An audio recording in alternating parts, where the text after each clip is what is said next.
She'd been leaving shoes on the stoop for a week before he noticed the note tucked inside one of them. Rain had started that night, soft at first, a hush that made the world feel smaller. Streetlights smeared against wet pavement. A dim rectangle of porch light warmed the threshold of the little house, the one with the crooked mailbox and a cracked ceramic pot that used to hold basil. He sat at the kitchen table, the lamp above him low, the rest of the room a shadowed hush. A pile of unopened mail leaned like an accusation. His hands hovered over a cold cup of tea. He could hear the drip of the faucet, slow and steady, like a metronome for the small, careful life he'd built to keep from feeling anything too sharp. Outside, under the porch light, something moved. He thought at first it was a sneaker, nudged by wind. Then the shape resolved into a pair of shoes, old and scuffed, placed neatly side by side on the welcome mat. Leather dampened by the rain, laces tucked with a care that made the whole thing feel deliberate. He watched from the window, chest tight, as the drizzle slid down the glass and refraction scattered the stoop into a small constellation. 3 nights before, he'd started finding other things. A single mitten folded on the mailbox. A hair ribbon pinned to the gate. At first he assumed kids on late walks, or a neighbor with a strange habit. He wasn't the kind of man who expected miracles. He wasn't the kind of man who expected animals to be anything but animals. He'd given up on expecting anything quietly, some years back, when the person who used to answer his texts stopped calling back. Life, for him, had shrunk to a rhythm of small responsibilities. The kettle, the garbage, the cat food he kept in the pantry for the gray stray, who sometimes perched on the fence and blinked at the moon. He'd been awake that night because sleep had become a parade of him standing on the edge of things. Not exactly insomnia, more like the habit of waiting for sounds that didn't come. He looked at the shoes again, then at his front door, then at the window. A shadow shifted near the neighbor's hydrangea bush, and for a moment he thought of a person moving like a ghost. Then a small head popped up from behind the pot. The cat's ears were the first thing he saw. 2 pinpricks of blackness, alert and sharp like punctuation marks.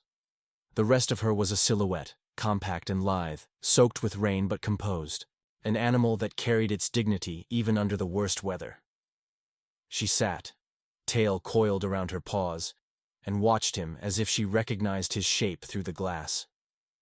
He had seen that look before, years and years ago, when someone had looked at him with the kind of attention that suggested a translation was possible. Not need, not hunger. Interest. The cat blinked slowly, a deliberate, patient thing cats do when they mean to say, "I will wait." Then she dipped her head and nudged one of the shoes with her nose, a tiny, decisive push, and the shoe moved half, a shoe length forward, like a metal test of gravity and intent. He opened the door. The cold hit him in the face. Rain misted against his cheeks. He didn't have the habit of opening doors for strangers, even wet ones. But the house was quiet in a way that made him notice how loud the rain was. He set his foot on the porch and peered down. The cat rose, just enough to allow him to see that her fur was not one color. She had a smudge of white on her chest like someone had dipped a paintbrush. Her eyes were green with a peculiar smoky depth. Up close, she smelled like wet leaves and something sweet, old bread, or the ghost of a bakery. On the doormat, something caught the lamp's light. A folded piece of paper, tucked into the tongue of the shoe he'd watched. He reached down, fingers numb, and slid the note free. It read, in a faint, lopsided script. She likes shoes. She likes to leave them where someone might see them. There was no signature, just those 7 words. The ink was smudged at the edge, as if the writer had hesitated and then pressed on. He looked up, half expecting to find the kind of neighbor who would leave notes. Someone earnest, someone prone to earnestness. There was no one. The cat had turned away, as if her business with the shoes was done. She hopped down from the porch and padded to the edge of the yard, then stopped and looked back, eyes holding his in a way that suggested another chapter. Something began then. Not a blare of revelation, not a cinematic epiphany. It was the small opening of a door you thought had been nailed shut. A tiny, careful unhinging. He felt the hush of his life shift by a degree. He knew, in a way, that small, convincing things can teach you that what was going to happen next would not be ordinary. He stepped outside. He didn't catch her name at first. She was only the cat, or that cat by the fence, at least, in the beginning. People name things to keep them domesticated in memory, to press them into the map of our days. He didn't know if she had a name. If she did, she didn't offer it. She answered to the weather, to the small rituals of the neighborhood. An empty porch at 9 p.m., a light left on for half an hour, because someone was too tired to turn it off. She arrived and left like a thought, slipping between shadows, always polite, always deliberate. Days pulled themselves along. He noticed patterns. She loved shoes most of all. She took them from porches and from stoops. She arranged them in small, patient groupings. A sandal here, a sneaker there. Sometimes she added a leaf or a scrap of paper. She never seemed to chew them, never tore at a lace. She did not sleep in them. She merely placed them, precise and careful, like an artist arranging objects before the final portrait. People would later call it theft or a joke or a sign of a cat's instinct for shiny things. But watching her up close, it felt like something else. It felt like tribute. The way she handled the shoes was tender, as if she believed in them the way people believe in small keepsakes, that a thing can hold memory, that leather can remember a foot. He began to see little traces of other households in the shoes she selected. A child's sneaker with a scuffed cartoon, a man's work boot with concrete dried into its sole, a heel dented on one side as if the wearer had reached for something, and missed. He started to leave lights on at night, for her, not always on purpose. Sometimes he'd simply forget to turn off the porch lamp, and she'd arrive and sit in the pool of amber with a shoe arranged before her. Once, he found a ribbon placed perfectly on top of a pair of old loafers. Another time, a single earring, balanced on the toe of a high heel, like punctuation at the end of a sentence. Neighbors started to talk. People left notes in his mailbox. "Do you know who is leaving shoes? Is this some new art project?" He answered with small lies, or with no answer at all. He liked that the cat's strange ritual had the power to make the block look up from its usual preoccupations. For a few afternoons, the street felt like a theater where something gentle and unusual was rehearsed nightly. There were mornings he would wake with the sound of paws on wood. He had begun to expect the weight of presence. Some nights, when it felt like the silence might split him, he would move his chair to the window and just watch. He noticed the indentations in the cat's ribs, the way her hips showed beneath, her fur, the carefulness in her walk. She was not a well-fed neighborhood cat, but she carried herself like someone who had survived having to make choices about where to sleep. He learned to read her small cues, the way she flattened her ears when thunder rolled close, the precise tilt of her head when she was considering whether to trust a human, the little rumble she made when she curled against his calf like they had owned 1,000 years of familiarity. She waited for permission, and then took it in increments, a millimeter at a time. She never demanded. She accepted what was offered. A tiny miracle happened on a Tuesday in late autumn, when the leaves were rusted into their final colors, and the air tasted like pennies. She hopped up onto the low wall that separated his yard from the alley and waited for him. He opened the gate, and she did not skitter away. Instead, she came forward, slow and deliberate, and brushed past his jeans, the fur whispering against his leg. A warmth spread through his chest, small and surprising. The kind of warmth that has the aftertaste of soft things, like the first cup of coffee that actually tastes like a beginning. He reached down. She pressed her head into his hand. Not forceful, not demanding. A suggestion, a pledge. He felt something uncoil inside him that he'd not known was stiff. Tears pricked the corners of his eyes. He did not make a show of it. He only let his fingers stay there, the slow, patient human response to a creature choosing to trust him. He had carryable grief, like coins in a pocket, jangling. It did not vanish. But beside the clink of that grief now sat the soft weight of trust. He began to understand why the shoes mattered. They were tokens of movement, of where feet had been. They were proof that people had walked. He thought of the lives that fill a pair of shoes, the errands, the children, the late shifts at work, the laughter and the arguments that scrape at the insides of a shoe. He imagined each shoe the cat had collected as a small memoir. She carried them like letters. She left them like offering. At night, people left pieces of their lives on porches. A neighbor left a scarf. An old woman placed a bouquet of artificial flowers.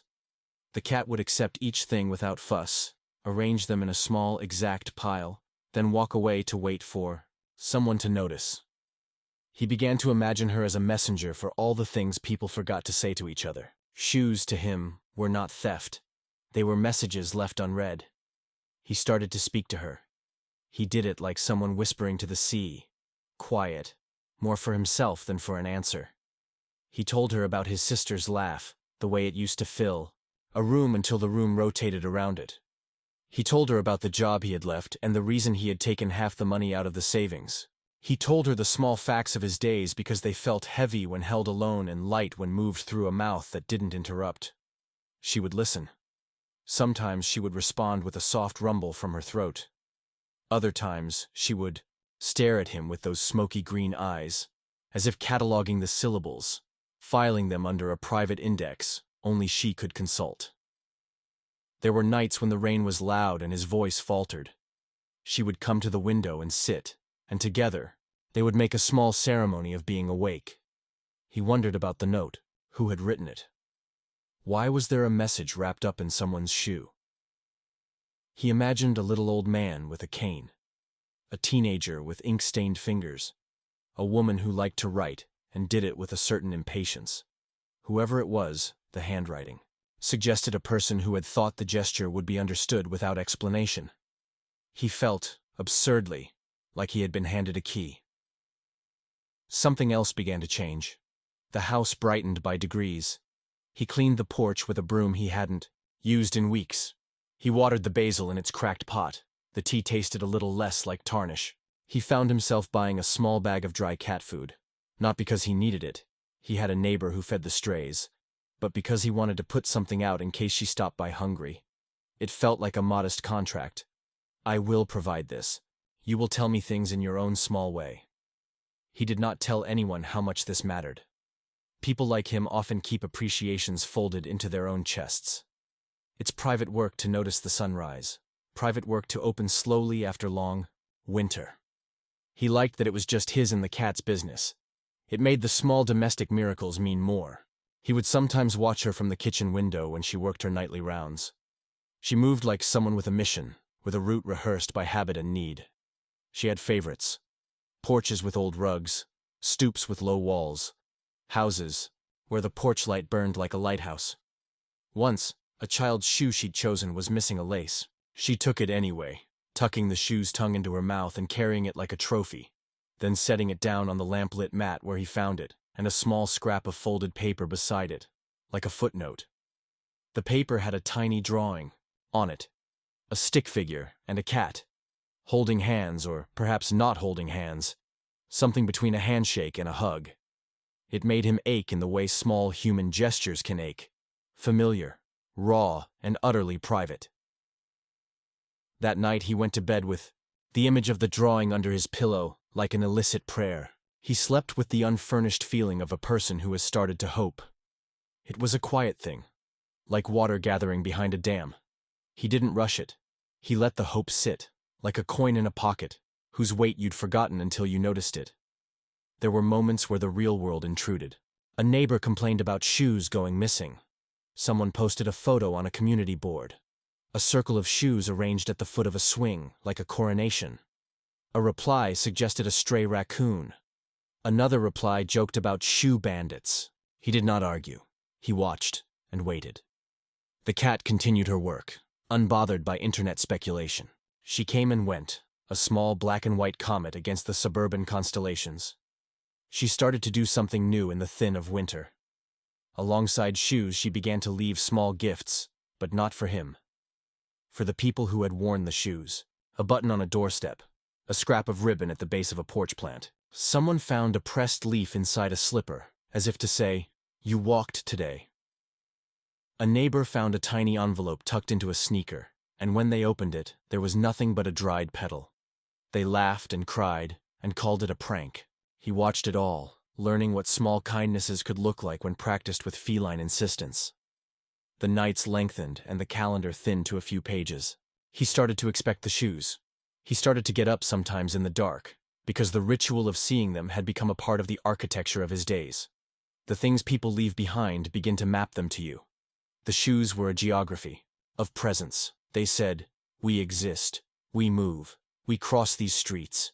We are the sum of our journeys." Once, through the kitchen window, he saw her pause at the house across the street. An elderly man was sitting in a chair at his doorway, the lamp pooling around him like a private stage light.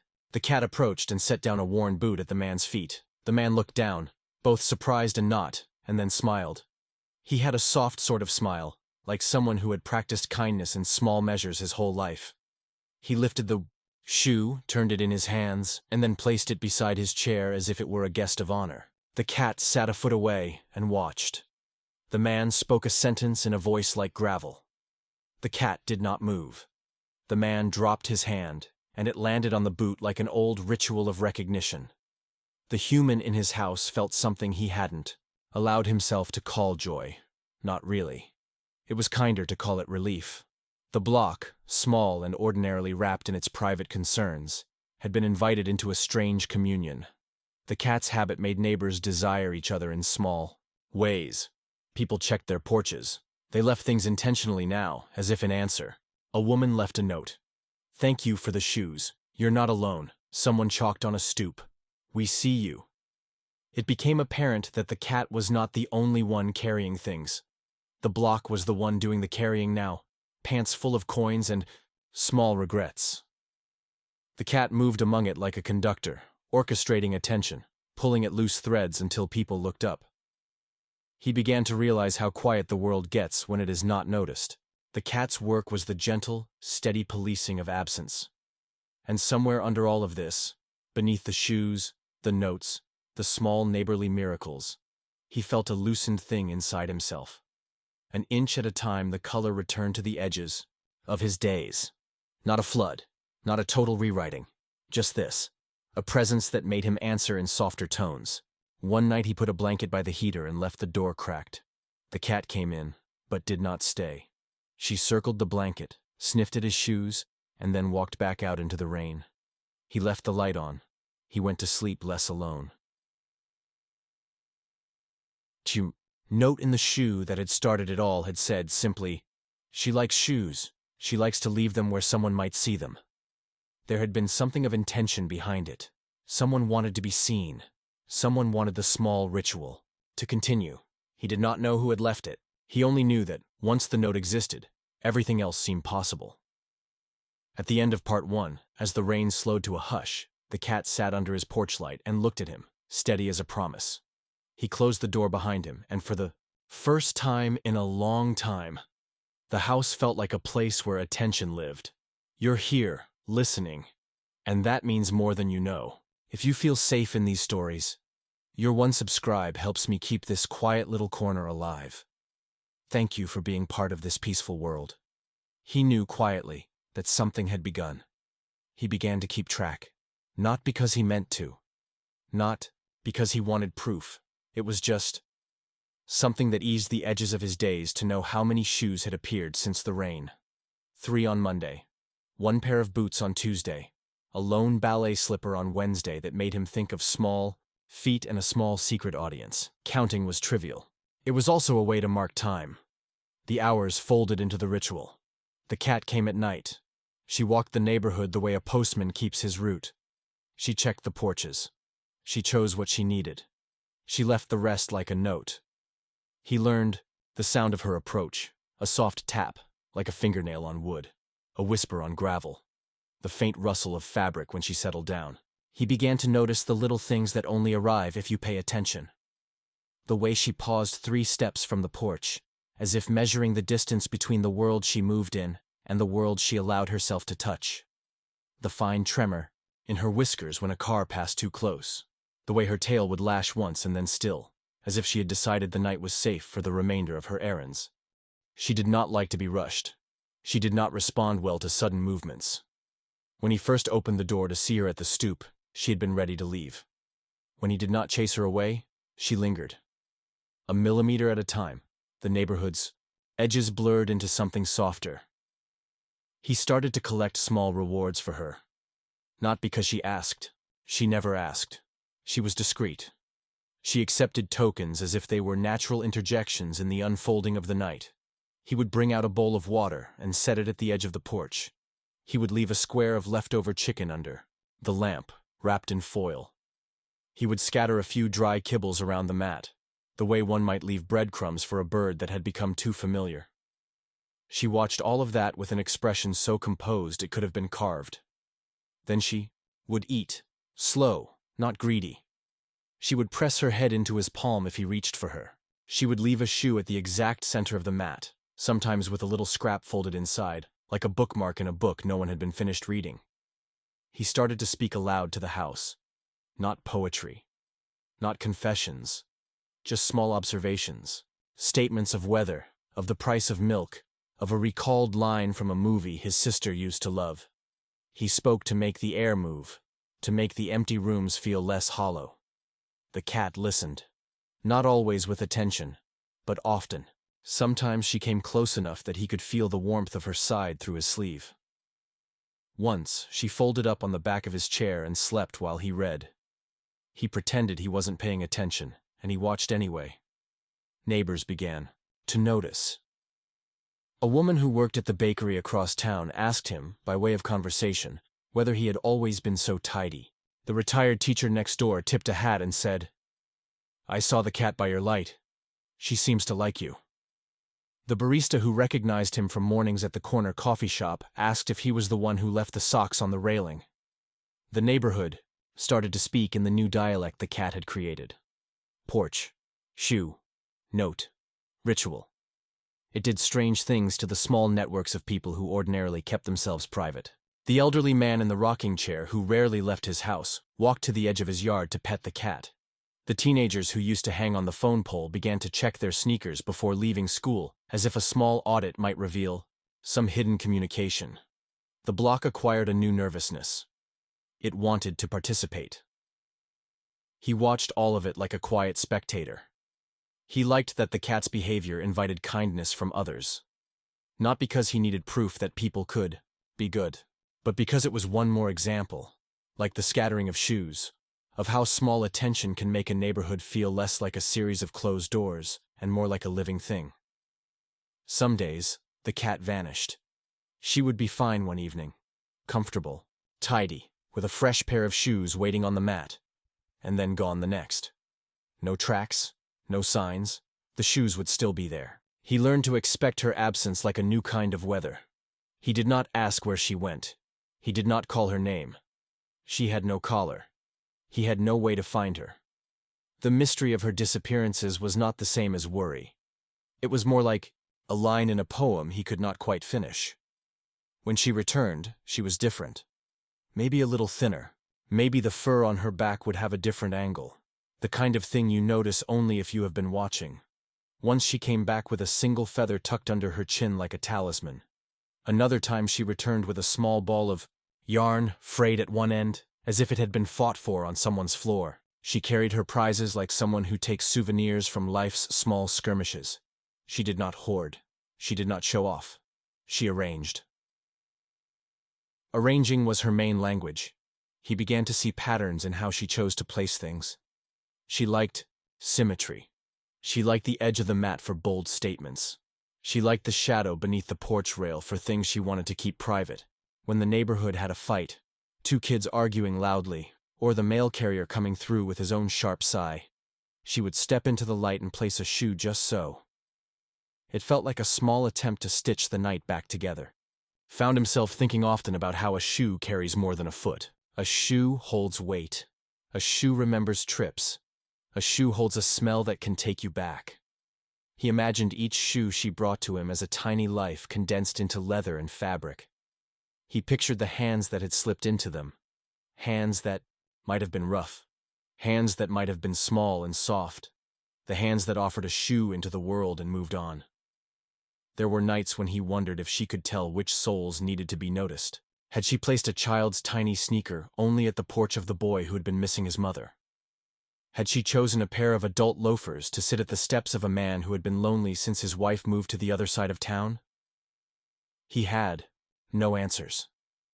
He only had the anthology of evenings and the weight of a listening. One evening in November, the wind came in sharp and cold. He found her under the eaves, back against the weathered wood of the porch, toes tucked beneath her. The cold made the air taste metallic, the sort of metallic that enters your nose and leaves a faint ache behind your eyes. She had a shoe placed just a foot away from her. A little kid sneaker with a dinosaur sticker half worn away on the toe. The boy who lived there had been absent for 2 days. He knew because the curtains had not moved, and the mailbox was full. The house smelled faintly of lint and dish soap. The cat sat and stared at the door as if she had left a message. He went over and put his hand on the porch rail. He felt the vibration of the night through the wood. He felt the cat's body against the chill. He felt a wanting. He pushed his chair closer to the window that night. He watched the house across the way. He watched the boy's door. He felt silly and useless, like a person holding an umbrella in an empty field. And yet, the ritual had made him feel included. That mattered. Inclusion was a small medicine. Have you ever had an animal wait for you, even when you didn't ask them to? He asked the question aloud once while stirring his tea. The cat flicked her tail at him from the porch as if she had been listening. The words felt not like a sermon, but like a confession. He thought of the boy across the street, and how small attentions could ripple outward. He thought of how often kindness becomes its own weather pattern. He did not know if the boy would come back that night. But he knew the cat had not left without a purpose. Winter made everything more precise. Frost traced the edges of leaves in the morning. The crunch underfoot changed the way she moved, made her paws click like tiny drumbeats. He started to leave an old blanket draped over the chair by the lamp. He made a space for her, as if a suggestion might be enough. Once, on a night when the moon was fat and pale, he found her sitting on the chair, not on the blanket, but perched with the patience of a judge waiting to issue a verdict. She had allowed him into a small chamber of intimacy. He did not force it. He sat in the kitchen and turned the pages of a magazine he did not read. He let the house know he was present. Now and then he would glance up. The cat would be there, breathing slow and steady. He would cross the floor. He would extend a hand. She would sometimes move closer, sometimes she would not. That was the rhythm of learning trust. No grand declarations, but a small accumulation of yeses. The breakthrough came on a night soaked with the smell of rain and hot concrete. He had stayed up later than usual. He had said words into the lamp, like a person delivering a eulogy. Short, fragmented sentences about the things he missed and the things he feared. The cat had listened from the back of the chair, her eyes reflecting the light like green coins. When he finally stood, stiff from sitting, the cat followed him to the porch. She crossed the threshold for the first time without hesitation. She moved not like a thief, but like someone returning home. She walked past the mat, past the bowl of water, and into the dim hallway. He felt his breath catch. He did not plan to invite her in. He did not think it would help to have more responsibility. Yet something, an old, soft instinct, made him open the door wider, just enough for her to step through. She paused on the threshold. She looked at him with an expression that seemed to ask permission, and then acceptance. Her fur smelled like rain and the night. He felt a shock of gratitude that made the warmth in his chest bloom. She wandered inside with the slow curiosity of someone exploring a map. She sniffed the couch. She examined the shadow beneath the armchair. She walked into the small room that had been his sister's. She stepped onto the old quilt that had once been folded at the foot of the bed. She did not claim the bed.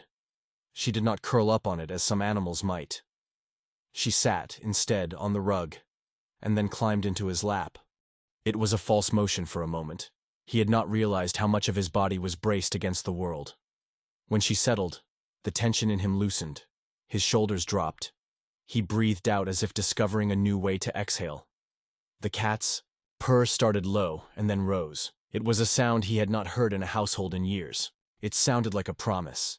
He stroked her fur. It was absurd how small gestures could add weight to feeling. His fingers moved against her coat. Her head tipped, delighted, and she made a sound somewhere between a hum and an approval. He had imagined that creatures like her only tolerated humans. Instead, she returned attention with a private currency. She allowed him to trace lines across her back, like one might trace a path through old memories. Her body was warm and soft. Her breathing was a gentle metronome against his jeans. He sat like that for hours. He did not feel the need to fill the silence with stories. Silence could be company when shared. She had brought the shoes into the orbit of his life, and now she had brought herself. That shift mattered more than he had expected. When she left, in the morning, it was without ceremony. She stepped off his lap with a lightness that made him feel like he had been blessed. She trotted across the porch and into the dawn. He went to work with a small ache in his chest and a strange comfort. The house did not seem as empty during the day. The air did not carry the same patient weight. He found himself checking the windows at odd times, just to see if she would appear. The cat's presence changed the way he navigated the world. Little habits grew like moss in welcome places. He bought a small tin of sardines, not fancy, just enough to be special, and kept it at the back of the pantry. He swept the porch daily. He picked up stray wrappers. He started to leave the porch light on a little longer when he thought he might be out late. These were small things. They were also promises he was learning to keep. Neighbors began to come to him now for the story as if he were the keeper of a small shrine. He told them little things and left out the parts he wanted to keep private. He did not tell them about the lurch of fear that still visited him now and then. He did not tell them about the nights he woke with the kind of grief that made it difficult to swallow. He told the story of the cat and the shoes the way people tell poems. It made people softer. He learned also that the cat had peculiar favorites. She preferred worn leather to new. She liked rubber soles the least because they made loud noises at night when she arranged them. She seemed to avoid anything with a high heel on purpose, as if she knew their weight could topple easily. She hated doorbells. She preferred the quiet of the back alleys to the bright hum of the main street. She loved the smell of laundromats in the morning, a human smell she seemed to associate with warmth.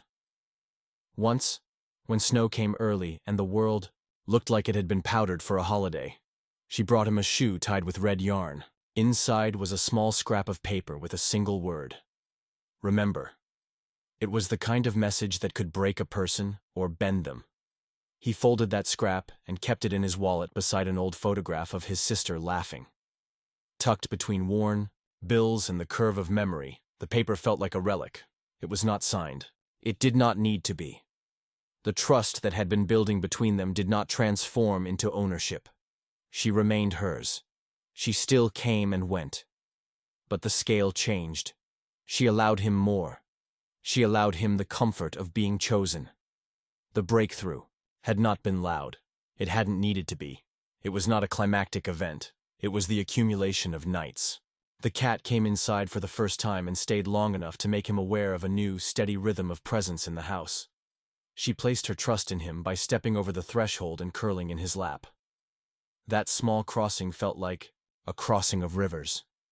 It did not erase what had come before. It made the world a place where hope and grief could coexist without fighting for the entire field. At the end of that week, he found an old pair of slippers at the bottom of his closet. Ones he had kept because they smelled like his sister's perfume. He set them on the porch. The cat came and arranged them just so, leaving a small dried bloom inside one toe, like a bookmark. He did not know where she had found it. He only knew, very simply, that someone, something, understood the shorthand of grieving. She knew the languages of absence and presence. She knew how to thread a footstep back into a quiet life. Part 2 closed not with a crescendo, but with a small, steady lamp lit on a table. He sat at that table, hands around a warm mug, the cat at his feet. Outside, the night breathed. Inside, things felt possible.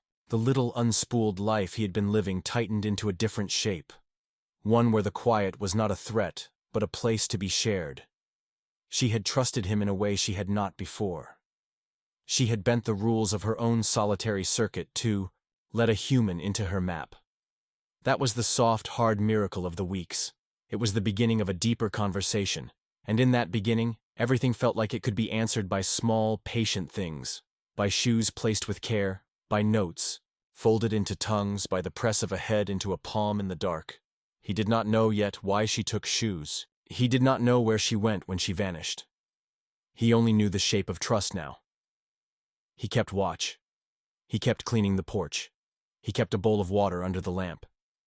He kept his hand out, in case she reached for it again. The pattern hardened into something he could no longer dismiss as a quirk. It stopped being incidental and became a geography. Shoes, he realized, were not random any longer. They were coordinates. By the time December pooled itself into gray afternoons, the cat's routes read like a map he could trace without leaving the kitchen window. She favored corners where porches met alleys. She favored houses with narrow steps, where old men sometimes sat and watched the cars go by. She favored porches with wind chimes that never really sang anymore. She favored a particular stretch of Elm Street where the laundry line drooped like the arm of someone too tired to hold up the world. The newness of it dulled and then sharpened in a different direction. He woke with a small, private dread in the mornings, an ache like a bruise you keep touching despite knowing it matters. The cat's collecting had always been odd, touching. But then, one week, he noticed that the shoes she chose were often left singly. Not pairs, not neat sets. One shoe, abandoned in a hallway or on a stoop like an afterthought, half turned toward the street as if the wearer had stepped out and then decided, at some point, to become a ghost. He used to imagine excuses for single shoes, kids, mischief, a delivery driver who forgot. But then the single shoes started to form a pattern of loss. They resurfaced across the neighborhood in the same bent way. Heels pressed inward, tongues flopped open. The cat took them, arranged them like punctuation, and left them where someone would look. He felt the hair rise along his arms when he thought about what a single shoe might mean. He also noticed she began, more and more, to select shoes that smelled faintly of other people. They carried the trace of human motion, the oily tang of factory work, the floral residue of someone's perfume, the smell of baby powder. One neighbor's slipper smelled of antiseptic and old tea. Another's sneaker smelled of the scent of rain and bus seats. The cat, it seemed, was gathering parts of lives, the residue of footsteps, and setting them down for people to find. Do you think animals know when we're at our lowest?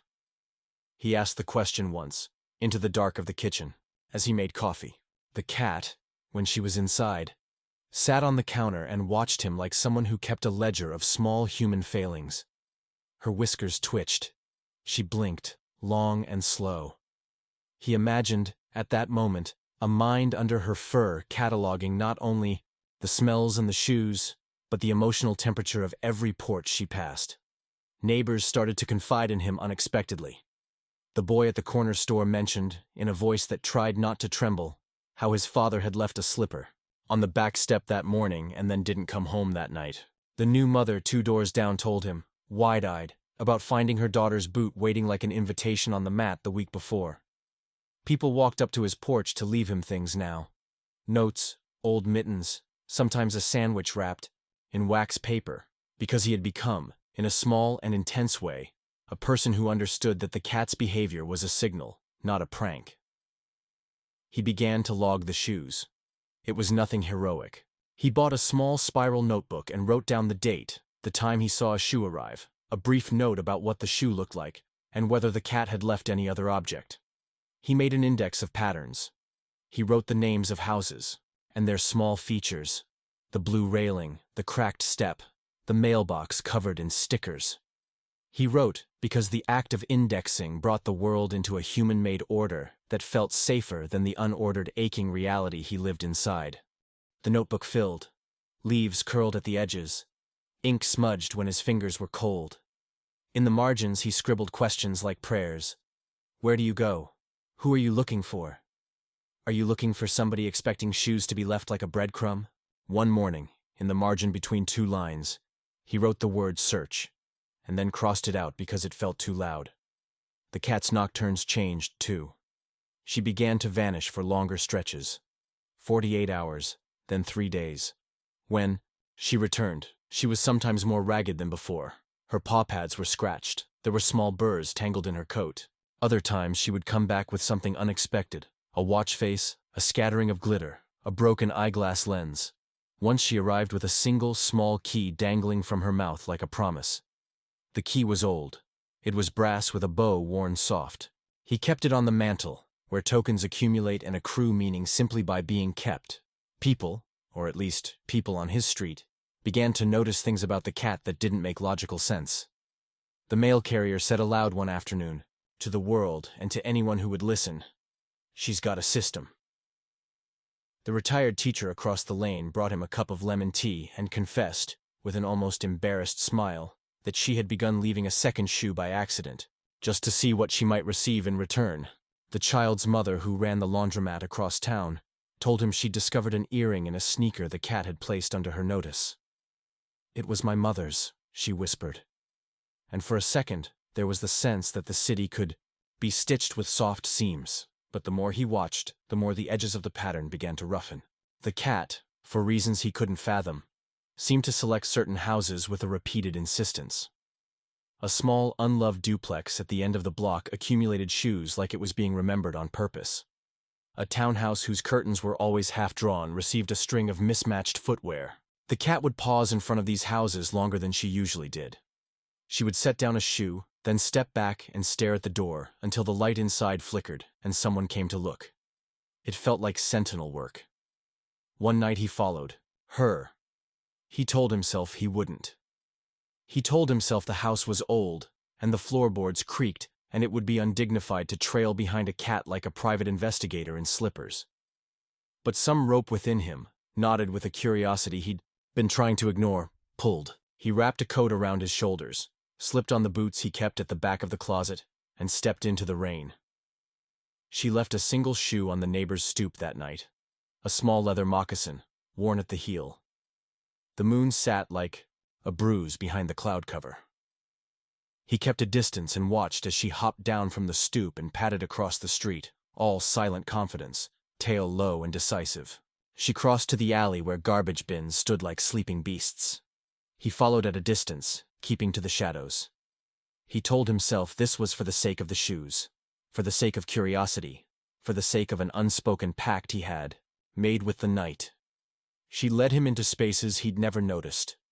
Narrow strips of land between backyards, chained gates with signs warning in polite letters to keep out, an old commuter rail underpass where discarded bottles created a fine, sad constellation. The cat knew routes he did not. She moved as if some map inside her head had a North Star only she could read.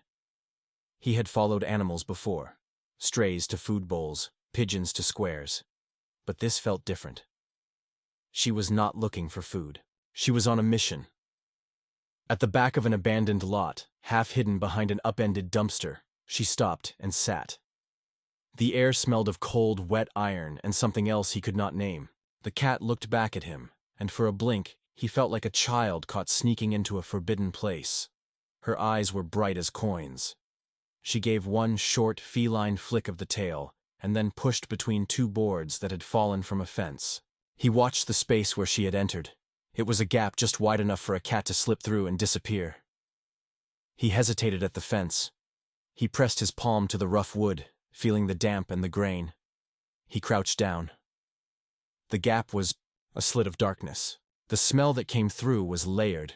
Damp cardboard, old paper, the faint metallic tang he'd noted on the keys the cat had brought home weeks ago. There was, he realized with a small avalanche of a thought, a human-made order to what she had been doing. Someone had set up a place. He slipped through the boards and entered with more care than he'd shown for months. The ground gave under him, packed dirt, small twigs, then flattened where someone had walked before. It felt like crossing a threshold into the world of other people's unspoken things. He followed the small tracks the cat had left, paw prints, so precise they looked like punctuation. The space opened into a shallow pit where, beneath a lean-to of plastic and cardboard, a collection of shoes lay. Not random. An arrangement. They were laid out in rows, and in the center was a small, flattened shoebox. The shoes varied in size and smell. Tiny canvas sneakers, a pair of elderly slippers, a chunk of what was once a winter boot. The sight of them arranged so carefully made something in his chest tighten. A shrine, a ledger, an altar perhaps for people who had stepped out of the world and left part of themselves behind. At the edge of the pile, Careful, deliberate, sat a single pair of children's shoes. One small sneaker with a bright dinosaur badge. He recognized the sticker. It was the same emblem he'd seen on the boy across the street's old sneakers. The ones that had sometimes disappeared and reappeared. His fingers went cold. He crouched closer. The sneaker had been cleaned in a way that suggested someone had handled it with care, not abandonment. It had been polished with the same tenderness people used on objects they intended to keep, not discard. The cat watched him from the lip of the lean-to. She sat as if on a ceremonial bench. Her gaze was steady. There was no guilt on her face. No awareness of the human limits he had just crossed. It was as if she'd always known he had to see this. He reached out with a trembling hand and touched one shoe. It was not warm. It didn't need to be. The point of contact made a sound in the dark that he could barely name. It was less like a discovery than a summoning. He felt the very small hairs on his arms stand up. The air thickened like soup. He looked for signs of people. Footprints, a blanket, a discarded jacket. Anything that suggested the shrine belonged to someone living nearby. For a second, he thought he saw an impression in the dirt. A small, human palm print. And then it was gone. He told himself he was imagining things. He told himself he would take a photograph with his phone and call the authorities in the morning. He told himself he would not be dramatic. He promised himself he would do the correct, sensible thing. Then he saw the handwriting. It was a note, folded and tucked beneath the shoebox like a secret. He fished it free with more reverence than he had given to anything in years. The paper was thin, as if made from pages torn from a calendar. The writing was small and cramped, but legible.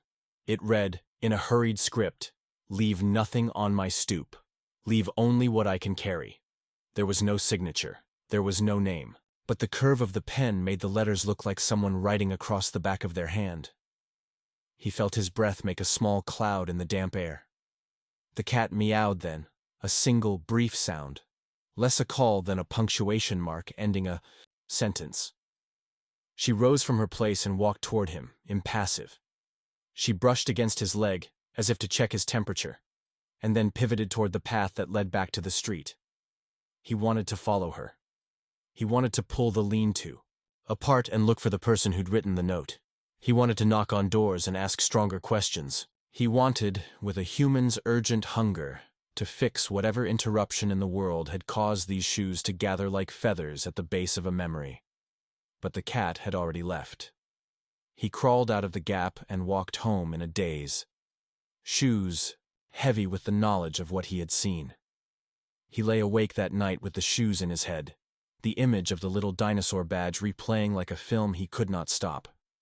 The cat did not come by until dawn, as if she had been on duty all night, or as if some ritual required distance. He asked the question he'd been avoiding for weeks. Not whether animals knew when we were low. That had become an accepted small miracle. He asked a different one. Have you ever felt the world rearrange itself because of a small, ordinary thing? He whispered it into his pillow because the thought of it being true terrified him. If the world had rearranged itself, if a pile of shoes could mark a hidden life, what did that say about the people who had stepped out of the light? The thought made his stomach dip. The following day, one of the houses he'd noted several times, the duplex at the end of the block, had a visitor at midday. A woman with a clipboard and a coat zipped to her chin. She took photos of porches, of steps, of corners. She spoke into a phone in short, crisp syllables. The neighbors stood and watched, some curious, most wary. He walked over with coffee in hand, the spiral notebook tucked under his arm like a Bible. She looked at him once, then twice, and then asked politely but directly if he had seen anything odd lately. The way she said odd made the hair on his arm stand up. He told her, with the exactitude of someone who now kept a ledger on small miracles, about the shoes and the lean-to and the note. He did not tell her about following the cat into the dark. Her expression did not change into someone's sympathy. It became a line, a professional concern. She wrote something in the notebook and handed him a card. "If you see anything else, call this number," she said. The card had the logo of a local outreach agency that helped people who were homeless, who had fallen through the cracks. He had seen that logo before on a storefront window downtown, but he had never called them. He took the card, the paper feeling like a tool he might use when the situation demanded fingers larger than his. That night, the cat did not return. 48 hours passed. He kept the porch light on. He left food. He tried not to let his fear claim the shape of hysteria. But the absence of her small, sovereign visits stretched like a wound. He checked every window, every edge of the fence, every corner of the street where she might have made her rounds. The notebook on his kitchen table accrued new entries: shoes found at X time, a note left at Y, a key brought to the mantel. Each line was a small litany. On the second night of her absence, he found, tucked into the heel of one of his own slippers, a scrap of paper. It was not the neat script he'd become used to. The letters were large and irregular, as if written by someone who had to force meaning out of their hands. It read, "Stop following. She will lead when it is ready." The message had a faint smudge of dirt in one corner. He read it twice. He read it thrice. The words felt like a hand on his chest that both warmed and cauterized. The small woman's voice of the outreach worker, cool, methodical, returned to him like a counterpoint. He had the card in his pocket. He could call. He could ask. He could check up on the lean-to and perhaps find other clues. Instead, he sat, with the scrap of paper on the mantel, and let it crawl into him like a cold. The cat had left the note. Or someone who knew of the cat had left it. He could not tell. He did not yet know whether the instructions were for him or for someone else. The line between being helpful and being intrusive had never been so sharp. He stopped sleeping in earnest. He did not follow the cat after that. He tried to honor the warning in the scrap. But by refusing to chase, he also refused to have an answer. The hollow of the unanswered question made his days heavier. He found himself imagining a person, a small presence perhaps, like a child or an older woman, tucked away under the lean-to, living a life he could not see. He imagined, too, that the cat was the bridge between such secret lives and the visible world. She moved between them like a courier across a city of closed doors. Neighbors began to speculate more loudly. One man declared it theft and suggested calling animal control. An older woman shook her head and said the cat was a sign. A teenage girl posted pictures on social media and called it the shoe cat, and within hours the hashtag bloomed. People liked and commented. The internet turned it into a spectacle. A local blogger wrote a piece about communal rituals. Someone else wrote, more harshly, about nuisance animals. The cat, of course, continued to do what cats do. Nothing in the way humans expect, and everything in the ways animals understand. He found himself, at odd hours, drawn to the lean-to again. He did not go into the pit. He did not cross the threshold. He stood at the perimeter and listened. The air smelled of rain and the faint ozone of a transformer nearby. From the street, the place looked like a small scrap of human bargaining with weather. He sat in his car with the engine idling and watched, like a sentinel guarding a secret that had folded itself into silk. Then, on a night in which the wind pressed hard enough to make the streetlights sway, the cat returned. She walked across the yard like someone who had been engaged in diplomatic work. She carried, in her mouth, a small bundle wrapped in a scrap of torn cloth. He watched through the window as she set it down on his porch step. The cloth was old and embroidered with tiny faded flowers. He felt his breath catch in his chest, as if every little moment had conspired to pin him into attention. He slid the door open in one smooth move, breath visible in the cold, and crouched to look at the bundle. Inside was something so ordinary and raw that it landed in him like a small explosion. A paper grocery bag with a single pair of mismatched socks. One was red with faded stripes, the other gray and pilled. Tucked beside the socks was a photograph, a Polaroid that had been smudged at the edge. It showed a woman, mid-smile, with hair like a meadow, holding up a child who wore the dinosaur sneakers. He knew that smile. It was the woman from the end of the block. She'd been the one who kept the curtains half drawn. He had assumed she was shut in because of age. In the Polaroid she looked alive and strong. In the back of the picture was scribbled a name and a date. But the ink had bled, and the numerals were indecipherable. The cat brushed past his knee and sat by the door as if the package had been meant for him all along. She blinked slowly, then stepped out into the night and disappeared down the street, tail a punctuation mark. He held the photograph until his fingers went numb. That was the last ordinary thing. The next day, he walked to the duplex at the end of the block, photo in hand. The woman who'd once been seen from behind a curtain answered the door. Her eyes in person were more fragile than in the picture, lined like dried riverbeds. He told her, with as much gentleness as he could muster, about the lean-to, about the shoes, about the cat. He showed her the photograph. Her hands trembled. She took the photo from him and looked at it with a thing like reverence, like a person who had been handed back a scrap of her past. "Oh," she said at last, voice thin as tissue. "He used to always be late. He'd leave one shoe and I'd laugh. He'd leave the other at the laundromat if he was working longer shifts." Her mouth tightened. She closed the door the smallest amount. She did not invite him in. That night, the cat did not appear on his porch. The silence after her absence had a different quality this time. It felt like a held breath, one that was waiting for a response. He sat at the window and watched the lane. He watched the houses where shoes had been taken and returned. He watched the duplex's curtained window where the woman now pressed her palm against the glass, as if searching for something on the other side. 2 days passed, and a storm rolled in, loud and precise. Wind clawed at the trees. He found himself, inexplicably, pacing the rooms. He felt the shape of the lean-to in his mind. He felt the shape of the shoes in his head. He felt the small, private knowledge that the cat had been building a secret mosaic of absence across the neighborhood.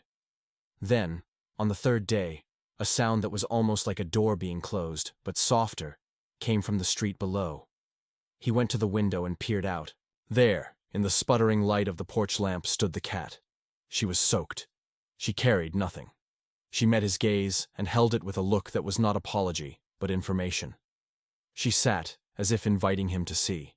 She walked to the edge of the step and looked at the street, and for the first time since he'd known her, she did not move on.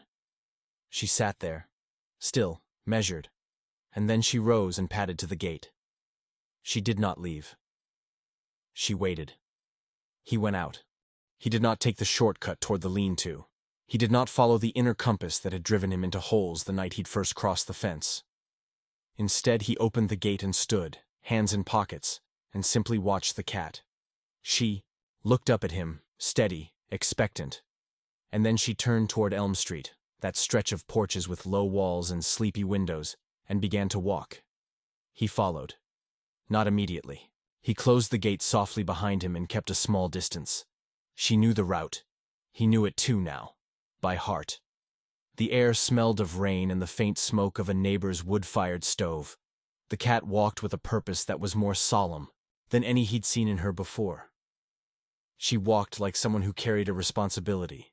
She walked like a small archivist of absence, and she seemed now to be on the way to add a final, important page. They reached the underpass where he had first found the lean-to. It was darker under there now, the streetlight's halo muffled by the damp. The cat stopped at the spot where she'd first entered and looked back at him. Her eyes were enormous. She gave a single long meow, unmelodic, insistent, like someone announcing that the hour had come. He stood there, hands cold in his pockets, and felt the world press in. He thought of the scrap in his slipper telling him not to follow. He thought of the note beneath the shoebox. "Leave only what I can carry." He thought of the Polaroid and the woman who held it as if it mattered more than the fabric of the world.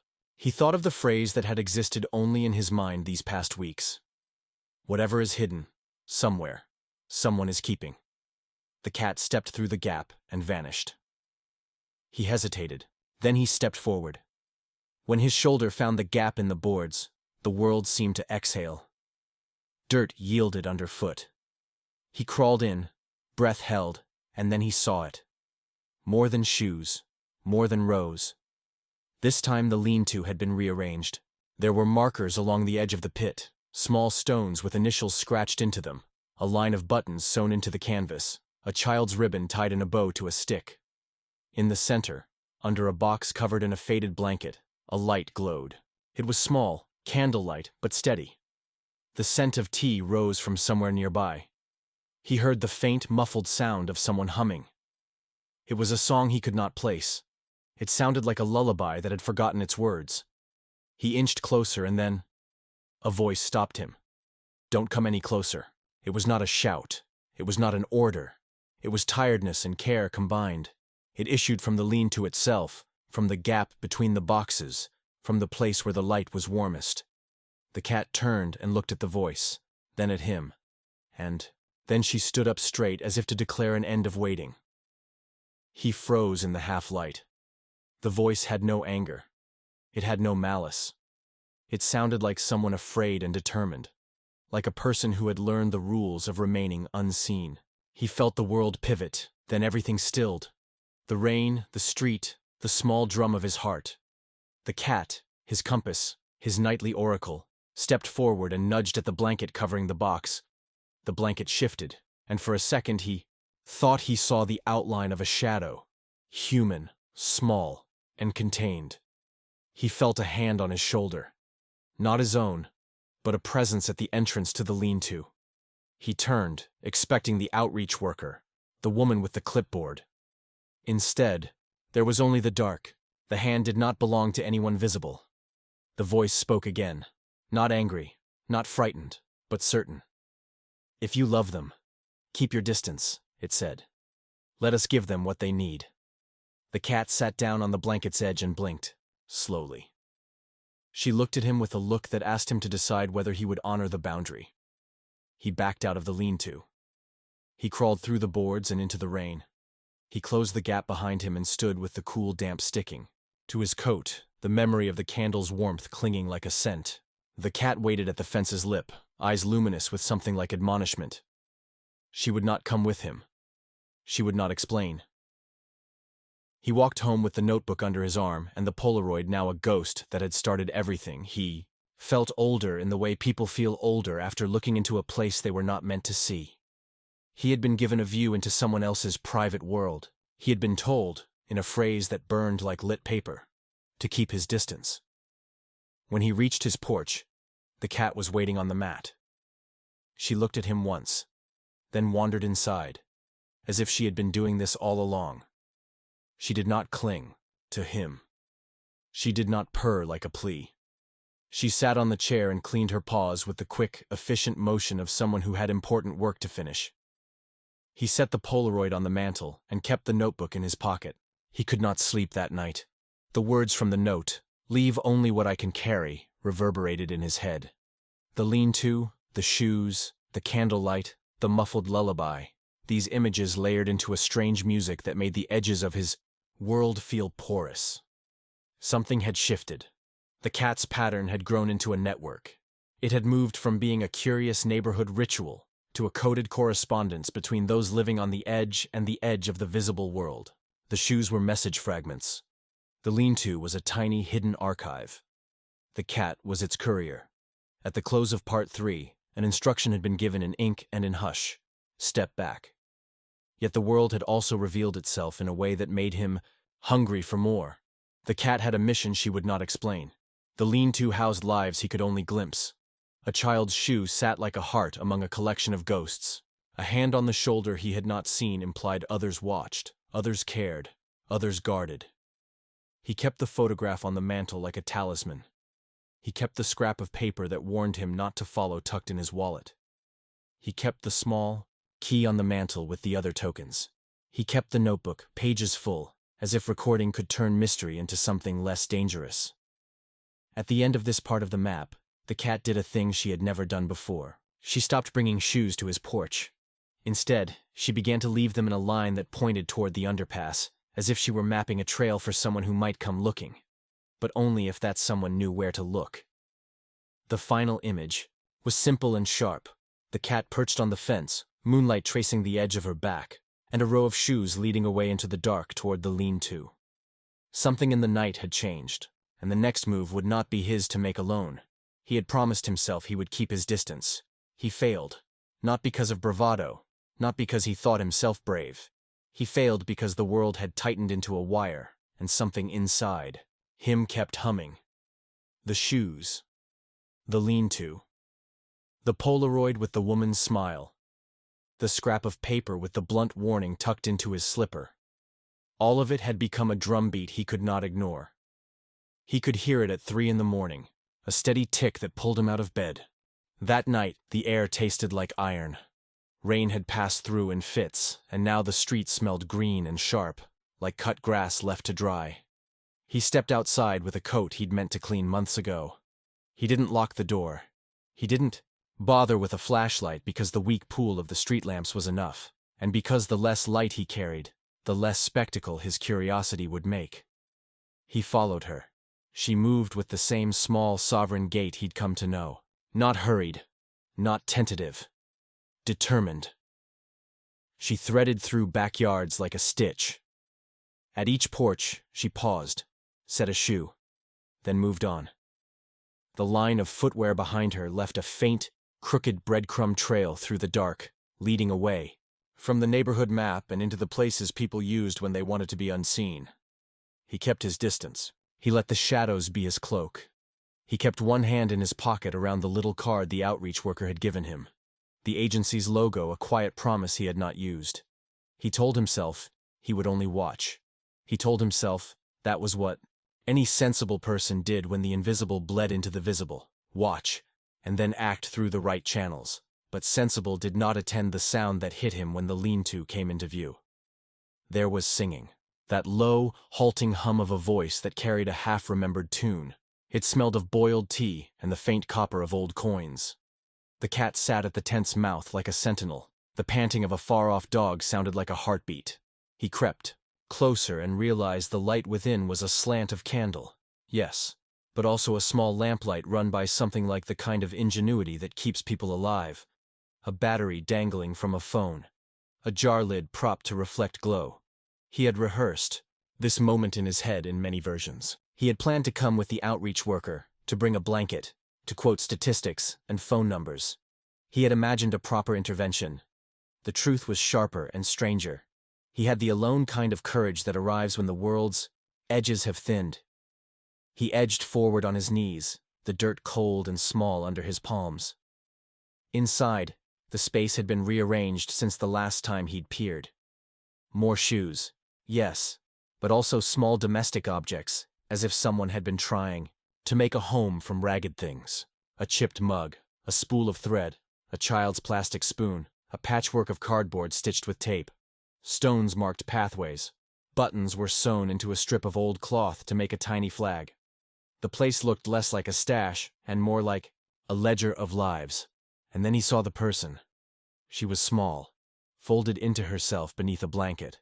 But as his eyes adjusted, he saw the outline of a face. Age had softened the edges.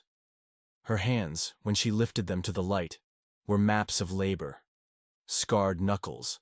The faint yellowing of a lifetime of washing.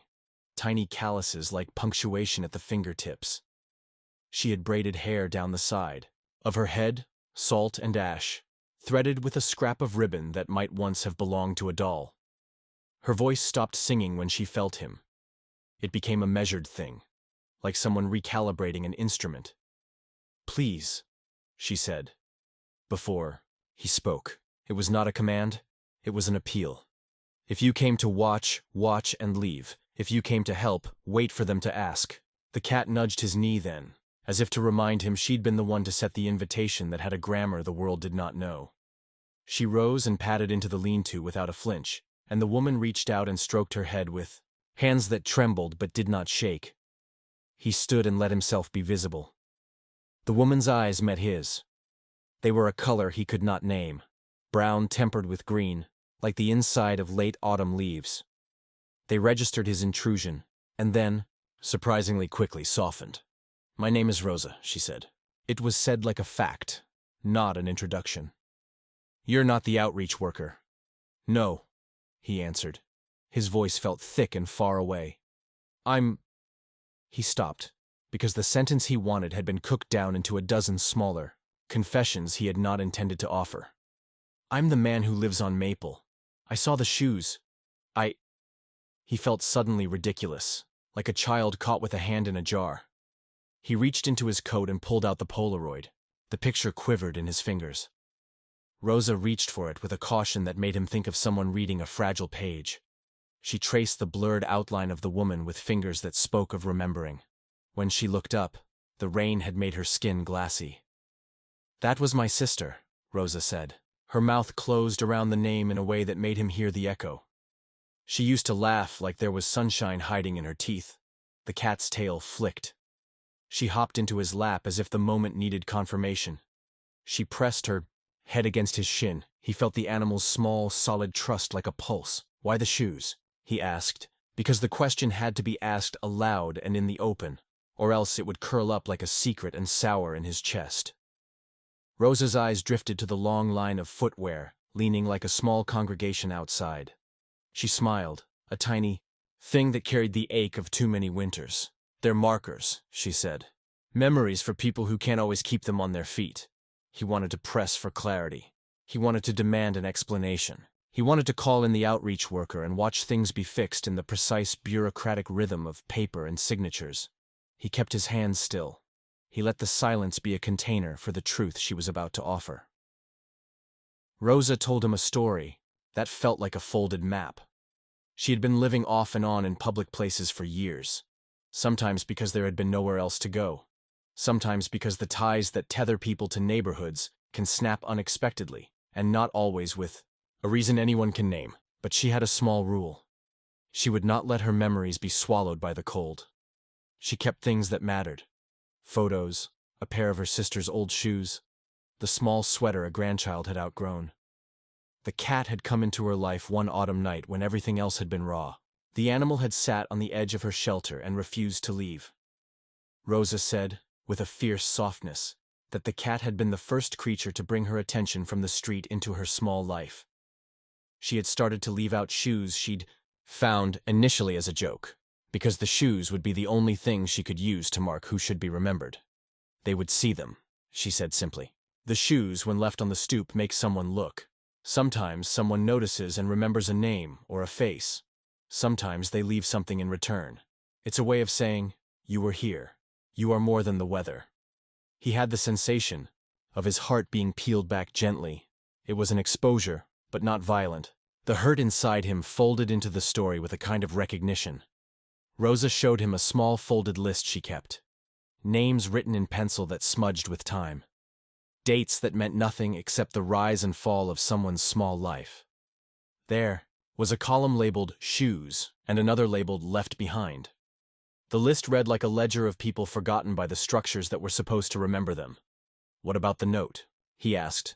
"The one that said, 'Leave only what I can carry.'" Rosa's face moved then, like a boat shifting with the tide. She breathed out slowly. "There are rules," she said. "Rules to keep us safe. People here, some of us, have reasons. We can't be seen. Some have been hurt by too many hands. Some keep secrets that would break other lives. The cat is the bridge. She brings things to remind the world they were not erased. But she also protects. She won't let strangers tear. Our place is open. She knows the lines." He thought of the scrap of paper in his slipper, the bluntness of the instruction. He had thought it rude. He had thought it mean. He had thought it limiting. He had not thought of it as a boundary about dignity. "Have you ever had someone make a boundary for your own good?" he asked, softly. Because the question felt like part of the ritual now. Because the entire neighborhood had been a slow lesson on how kindness and respect can be different things. Rosa's hands curled into themselves, as if to hold the edges of a memory. Boundaries are the bones of our lives. Without them, we would be like paper tossed by the breeze. "I keep mine to keep what matters whole," he swallowed. The ache in his throat was the exact texture of something vulnerable and human. He felt suddenly ridiculous for thinking that his notebooks and his observation had been the proper entry into this life. His notebook had made him feel like an investigator. He had been invited into a home, and he had come with a pen. Outside, the cat shifted and leapt down from his knee. She walked to the table where Rosa had arranged a line of shoes, and then she did something he had never seen before. She pressed her forehead into Rosa's hand. It was a small motion. The kind of unremarkable gesture cats make in countless houses. An exchange of scents, a claiming, and a blessing. But the way Rosa's fingers curved, the way her shoulders dropped, the way the face she had been wearing, sharp, guarded, melted, into something open and raw, made him catch his breath. Rosa's eyes filled. She did not try to hide it. Tears tracked into the hollows of her cheeks. Not dramatic sobs. Not a breakdown. She simply let herself be small. She let the cat's head be the place where a person could unbutton grief for a moment and breathe. For the first time since all this had started, he cried. The tears came as sudden and as shocking as turning on a faucet after thinking the pipe had been closed. His hands trembled. He put them to his face and tasted salt. The sound was embarrassingly private. He tried to stifle it, but the cat wound around his ankle in a question. Rosa looked up at him.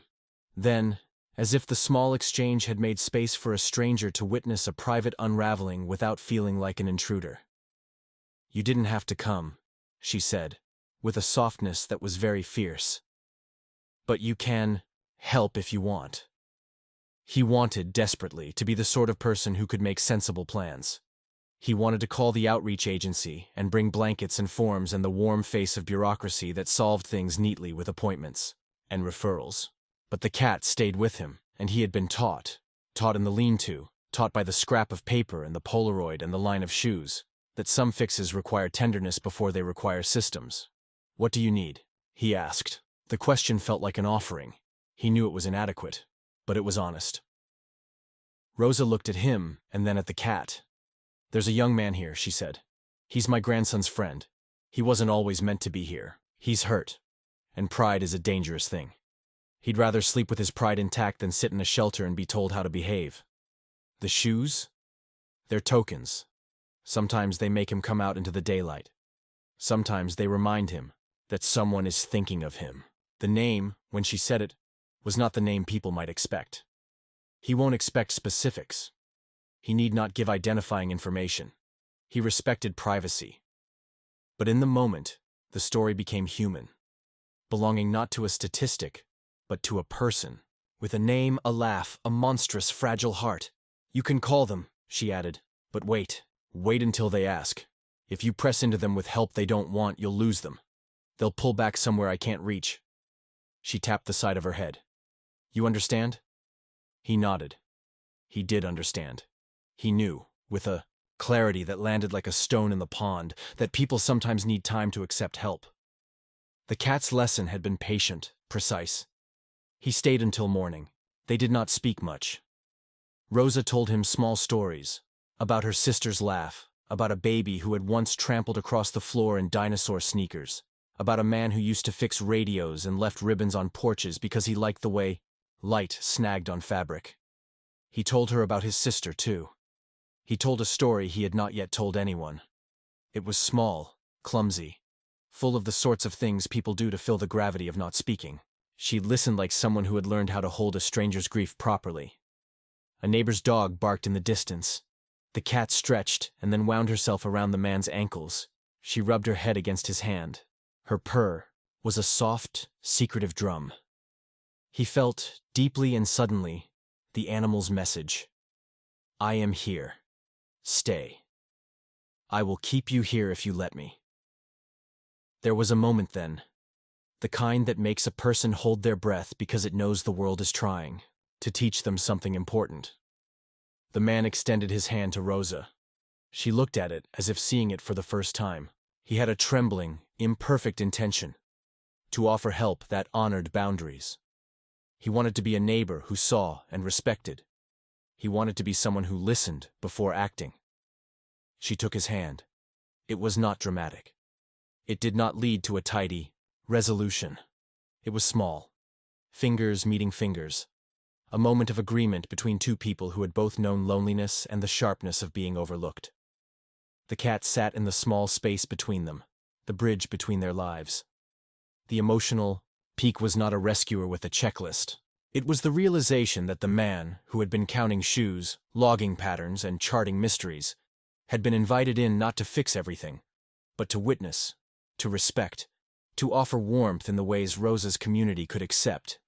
He did call the outreach worker the next day, not in the way he'd imagined with a dramatic social services sweep. He called, told her he'd found Rosa, and asked her to come not to carry people away but to bring supplies, maybe to offer her number. And a gentle introduction. The outreach worker arrived with a small bag of food, a blanket, and a warm, steady look that asked permission with every syllable. She spoke softly to Rosa. She listened. She took time. She offered resources as another human might offer a cup of tea, not forcing the throat, but allowing the person to decide if they were thirsty. The cat watched the interactions with the disdain of someone who knew the map and found human fussing unnecessary. She nudged Rosa's hand and then, in the simplest exchange, pressed her head against the man's palm. He felt it, deep in his bones, a small animal gesture that said, in the currency animals use, I trust you, I claim you, if you will accept it. He wept again, silently, his face hidden in his coat. The tears were not only for Rosa or for the people the cat had been helping to make visible. They were for himself, for the thinness of his life before this midnight had begun. They were for the small, private ways he had been saved by a creature who had no idea of the complexities of human systems. When the outreach worker left, she left with a promise. Not a neat, bureaucratic one. A soft promise. She would check in, not to take anyone away, but to offer what was wanted. Rosa nodded. The man walked home with a weight in his chest that felt like a new, careful garment. That night, the cat slept at his feet. She circled twice and then curled, making herself a perfect comma. She lifted her head and looked at him with those smoky green eyes steady as a lighthouse. When he reached for her, she pressed her forehead into his palm again, slower, deeper. That tiny act, pressing head into hand, unspooled something he'd held tightly for years. The idea that he had to earn every bit of attention, that trust was a currency he would never have. He breathed in. He felt the movement in his chest, ease. The emotional peak had come not in a dramatic revelation but in a series of delicate recognitions. He had crossed a threshold. He had been given a small, fragile look into lives that did not often receive gentle attention. He had been told, in the currency of an animal's trust and a woman's careful words, that his presence could be a thing that honors privacy and offers warmth at once. He understood, in a clear and simple way, what the cat had been trying to teach the neighborhood all along. Small acts of recognition can make invisible people visible. Shoes can be petitions. A scrunched Polaroid can be an altar. A cat can be a courier and a confessor. And sometimes the difference between losing someone and holding them is a pair of sneakers left on a porch, like a signal flare. He sat in the dark with the cat at his feet and found himself able to exhale in a way that felt like arriving. The lean-to would remain. The people inside it would not suddenly be placed into a neat public order. They would come and go, as human lives do. But the line of shoes, the candlelight, the careful list Rosa kept, those things were now part of the neighborhood's memory. They would not be swallowed up as quickly. There would be at least one person who had seen, who had listened, who would sometimes choose to sit and hold the space. And the cat, the small courier who had started it all, had done more than steal shoes. She had taught him how to see. He reached down and put his hand over her small skull. She leaned in, heavy and warm. She stayed. She made a sound that was almost a laugh. The moment of understanding landed like a delicate, irrevocable truth. He was not separate from the world he inhabited.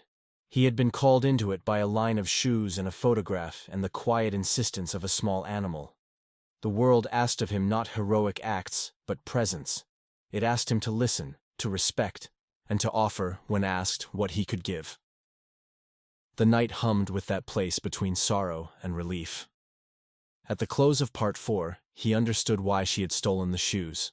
Not to hoard, not to punish, to make people look up, to build in the hidden. A place where memory could call out to the seen. He had stood at the heart of that work. He had wept and offered a hand and been given a small, enormous gift. The permission to be human in the face of other people's complexity.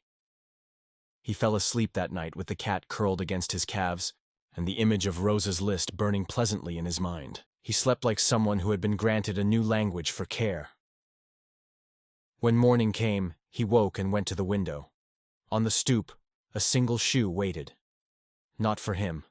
For someone who needed to know they were still remembered. He smiled. And it was the truest thing he'd felt in a long time. He had thought for a long time that endings were the loud things: court orders, hospital rooms, final phone calls. He had imagined closure as an event that shocked the world into a new alignment. What he learned was softer. Endings could be patient. They could be small. They could arrive like the first quiet thaw of spring after a long, numb winter. After the night in the lean-to, things shifted. Not overnight, not neatly. Life does not tidy itself at the command of revelation. It loosens. It rearranges. It allows new air in. The outreach worker kept her promise. She came by in the evenings with bags of food, with vouchers for a local clinic, with a phone number that did not sound like judgment. She did not arrive with an army. She arrived with manners. She sat on the curb. She listened. She handed out a paper cup of coffee with the same calm that Rosa served tea in the lean-to. She asked permission before touching blankets. She asked names, and then waited, as if names were things given by trust and not by interrogation. Rosa accepted some things and declined others. That was the first lesson for the neighbors who watched with the mixture of curiosity and affection that comes with living near a mystery. The woman with the bakery brought leftover pastries sometimes, wrapped in wax paper. The retired teacher knitted mittens that had a little flaw or two.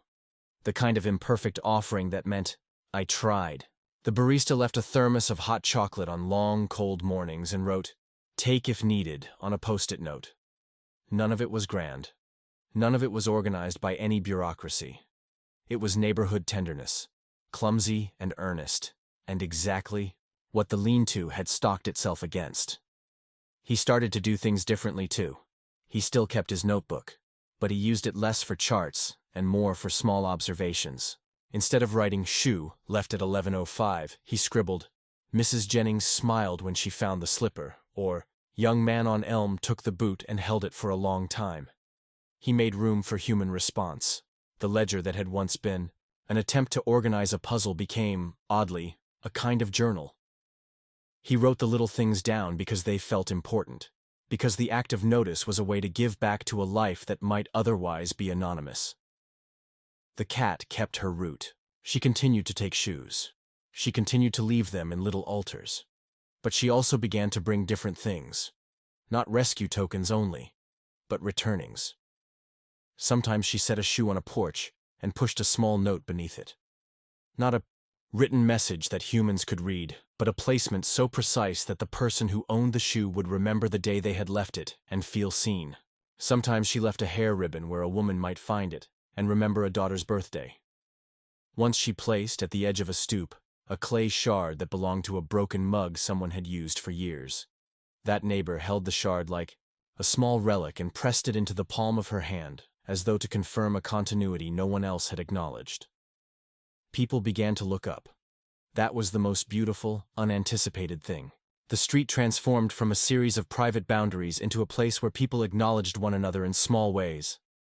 The man who had been so accustomed to passing by others on the sidewalk without meeting eyes began, slowly, to nod when he saw the people he'd once only skirted. The teenagers who'd thought the neighborhood dull began to leave notes of thanks on porches occasionally. Bad handwriting, earnest hearts scrawled in marker. An elderly neighbor who'd not left her house in years came down one morning in response to a shoe, and the sight of her on the stoop was, for many, a small miracle. Rosa's lean-to remained. It never became a tidy community center. It never became something bureaucrats might stamp with approval. It stayed a place that some people guarded, and some people ignored, and some people visited when the weather permitted. But it also became a node in the neighborhood's life. The line of shoes that once pointed toward it became less of a cry and more of an invitation. People learned the etiquette. They left things with respect. They did not rummage. They did not take photographs without permission. They learned, sometimes painfully, that compassion is a practice, not a spectacle. He learned how to wait. That was the hardest part. It was easy to want action. It was easy to want immediate results. A call made, a shelter found, a phone number dialed, and someone removed into a safe place. What he learned was that some help is a quiet presence, not a rescue. Some healing comes from being known. Months slid by in the way months do when you notice them. An awareness of seasons, small changes in the light, The cat grew a little fuller. Rosa learned to leave the lean-to for short walks when the weather allowed, wrapped in a coat that smelled of coffee. The outreach worker made arrangements that honored dignity. A volunteer who could fix things without asking questions. A bag of toiletries packaged with a note that read, "From folks nearby who want to help." That note was anonymous. Rosa liked that. They came together for small acts. A shared potluck on a warm September afternoon. A cleanup of a patch of grass near the underpass. A little bench installed on a stoop where once there had been only bricks. It wasn't much. It wasn't supposed to be. It was exactly what neighborhoods do when they remember the old truth. People can help each other if they are willing to be small and patient. The man found his mornings changing. He woke the way you wake when you are not guarding an entire life against collapse. He drank coffee with the cat on his lap sometimes, the animal purring like a contented pulley. He left small offerings on Rosa's table now and then, a jar of sugar, a copy of a magazine he'd finished reading, things that felt like breadcrumbs for an ongoing conversation. He discovered that when you give without the urgency to save, the gift stays lighter. He also found that his own grief, which had been a heavy and private stone he carried in his chest, shifted its shape. The presence of the cat, the reason to notice, the ritual of placing attention somewhere. These softened the edges. He still felt the old ache. It did not leave. But it became a room he could enter and sit in and not be swallowed by. He could name the person he'd lost and say it aloud without the words shattering around him. He could place a shoe on his own stoop and think of a memory and let it stand there without needing it to answer back. Then, one morning that seemed like any other, the cat left something on his mat that was different. It was a shoe. Not a shoe he'd ever seen before. It was small. It was a child's sneaker with a faded dinosaur, the same badge he had recognized in the Polaroid. The sneaker was clean in a way that spoke of intention. It sat square on the welcome mat with a scrap of paper tucked into its tongue. He took it up with hands that felt heavier than they should. The scrap read, in a careful, uneven script, "For keeping watch. Thank you." There was no signature. At first he laughed out loud, bewildered by the absurdity of gratitude delivered by a cat. He smiled in a way that felt new. Then he folded the paper and placed it in his wallet beside the other small things he now kept like relics. He realized, in that moment, that the final gift the cat gave him was not an object. It was not the sneaker. The gift was permission. Permission to see, permission to hold, permission to be a neighbor. That line, the small sentence on a torn scrap, carried more truth than any long essay he might have written. It was a simple human recognition that said, "I see you noticing. Thank you for noticing. The world is hard." Notice is sometimes the only thing that helps. From then on, the rhythm of the street became a small liturgy. Shoes were left and found. People checked porches because they wanted to, not because they were told to. Children asked about the cat and learned to be gentler. The man taught a little girl how to greet the animal, a soft hand, a patient offer. She did it with the care of someone learning a kind of reverence. On quiet afternoons, the man walked with Rosa to the edge of the underpass and carried a thermos. They would sit at the edge of the lean-to and talk about nothing and everything. Rosa told stories of the years before the lean-to. She told him about a day when the world had seemed whole, and how that memory had become a treasure she kept under her pillow. He told her about his sister's laugh. They stitched small, ordinary conversations together in ways that did not demand the past be dismissed. There were hard parts still. Sometimes a storm would strip the lean-to's tarp, and they would have to work together to fix it. Sometimes a newcomer would arrive who did not understand boundaries and respect, and would have to be gently explained. Sometimes there were moments of anger or of misunderstanding or of fear. But the community had an axis now. It could argue without dissolving into contempt. It could make mistakes and correct them. The cat, true to her nature, was rarely sentimental. She did not stay put as a pet might. She came in for warmth and a soft place to land. She left when she needed to. Her departures were never a breach. They were part of the weather.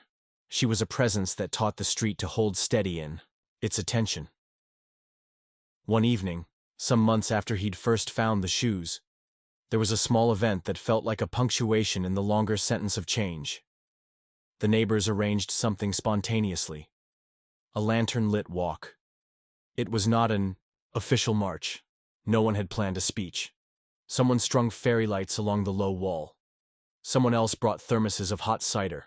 They walked down Elm Street, holding little lanterns, looking at porches that had once been ignored and now shimmered with small offerings. The lean-to was lit from within. Rosa emerged with a blanket around her shoulders. The cat was there. The man stood in the front with the Polaroid in his hand, and he felt a kind of tenderness so wide it made his knees feel soft. People stood and shared stories.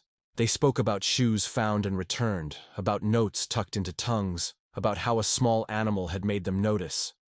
A young mother said, with a bright face, that she had found the slipper she thought lost when she'd given up looking.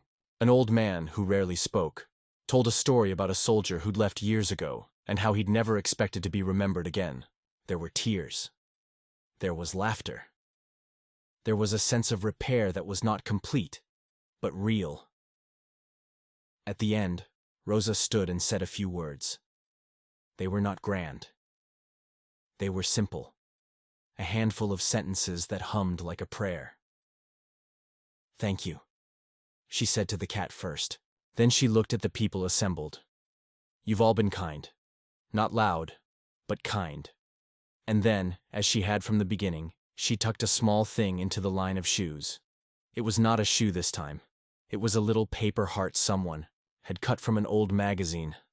She placed it on the step of the house where the soldier used to live, and the man with the Polaroid.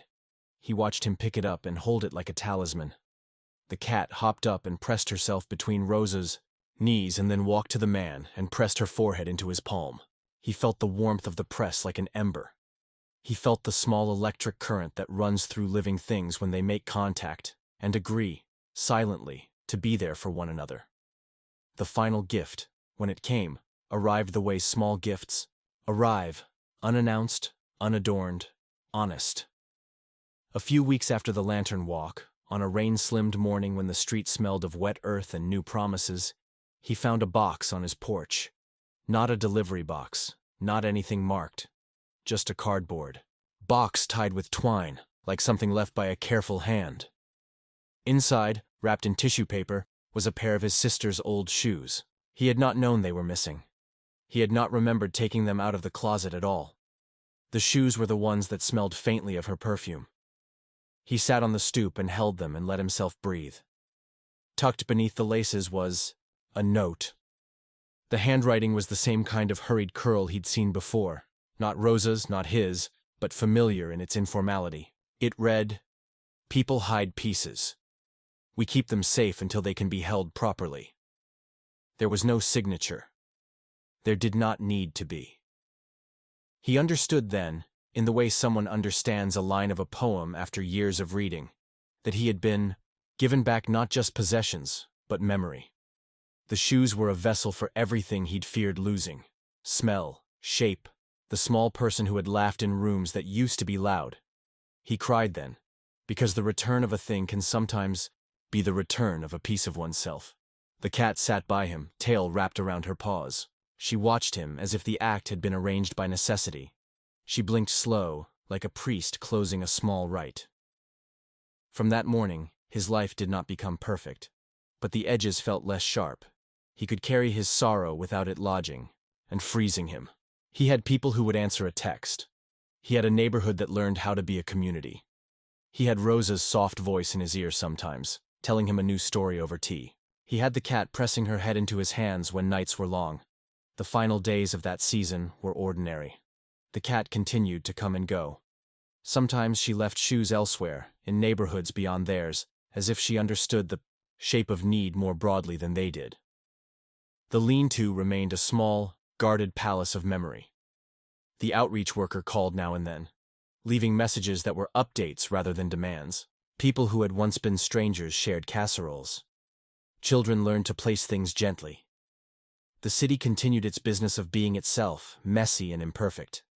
The man kept the Polaroid on his mantle.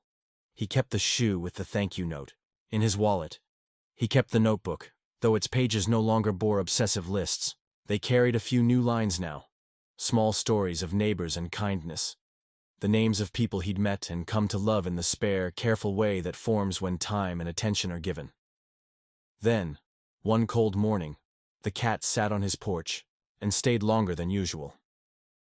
She hopped up onto the railing and looked at him with a careful, measured intensity. He knew, in the way you know the weather, that she had another plan. She brought him a shoe. It was not a child's shoe this time. It was a small, worn sneaker, his size. He touched it, and then slipped it on as if to pretend that this gesture belonged to someone else. There was another scrap of paper in the tongue. This one read, "For the neighbor who learned to look, for the hands that did not pry, for the heart that stood on the edge and honored the boundary. You helped. Thank you." He read it 3 times. He could not trace the handwriting. He did not try. The gesture mattered more than the pen. He looked up at the cat. Her eyes were bright. She blinked. He placed his palm on her head. She leaned into his palm like a small, heavy bell. The sound of the purr vibrated into his wrist and up his arm. He felt, in that simple motion, the complete arc of what had happened. It had begun with a poor, wet stray placing shoes, like questions on his porch. It had passed through a hidden place under boards, and a woman who guarded dignity with a soft hand. It had rippled outward to neighbors and the city. It had taught him, finally, how to be present. The last gift, then, was not the shoe. The last gift was the recognition that small acts can stitch the world, that attention is itself a form of care, that boundaries respected protect rather than exclude, that trust once given can return, not as a trophy, but as an ongoing way to live with others. He kept the sneaker on his mantel beside the Polaroid. He wrote a short note and left it on Rosa's table. "Thank you for letting me witness." He did not sign his name. He left it like an offering, anonymous and warm. In the months that followed, he learned to move with the quiet confidence of someone who had been taught how to hold things without needing to control them. He found that living with attention does not impoverish you. It enlarges you. It is, quietly, a spiritual practice. And sometimes, on nights when the wind makes a sound like pages turning, he would step outside and stand under the porch light, with the cat at his feet. They would watch the street. The line of shoes would be there sometimes, as it always had been, sometimes not. The world would be a mix of small miracles and ordinary obligations. He had arrived, in the end, at a truth that felt both obvious and precious. Love is not always loud. Trust is not always a proclamation. Some of the deepest changes happen in a slow, patient way. A shoe can hold a life. A note can make a neighborhood turn its head. A cat can teach a man how to be a neighbor. He kept watching. He kept noticing. He kept the little rituals that had eased him back into life. Sweeping the porch, leaving a bowl of water, making an extra cup of tea for a hand knocking unexpectedly on his door. He kept the shoes like small flags of memory, and he kept the notebook as a place to remind himself that attention matters. On one final evening, months after the first rain and the first shoe and the first folded note, he walked down Elm Street with a thermos and a loaf of bread. The neighborhood looked like itself, patched and ordinary, full of the lives that make a block breathe. People waved. A child ran by, chased by a dog. The cat crossed his path and brushed against his legs. He felt complete in the small, ordinary way that counts more than spectacle. He stopped by the lean-to and left the bread in a safe place. Rosa smiled and hugged him like someone who had known him for years. The outreach worker nodded. Neighbors offered small waves. They had become, all of them, better at seeing. The cat watched them from the low wall and then hopped down and walked into the dark, tail held like a signature. He stood for a moment longer, looking at the places shoes had been left, the small altars people had made.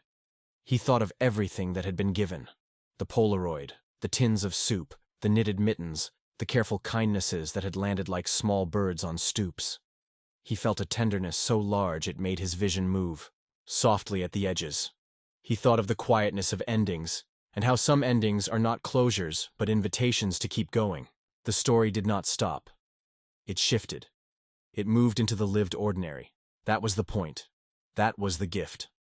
He turned and walked home with the cat's last brush against his shin, and he felt, as he often did now, grateful in an almost religious way. Grateful for being shown the way to belong. Grateful for being taught how to see. Grateful for the small, patient animal who had stolen shoes and then stolen his heart. You stayed till the end. Thank you. If it felt like a soft hug or a warm purr in your heart. Subscribing lets me bring you more moments like this.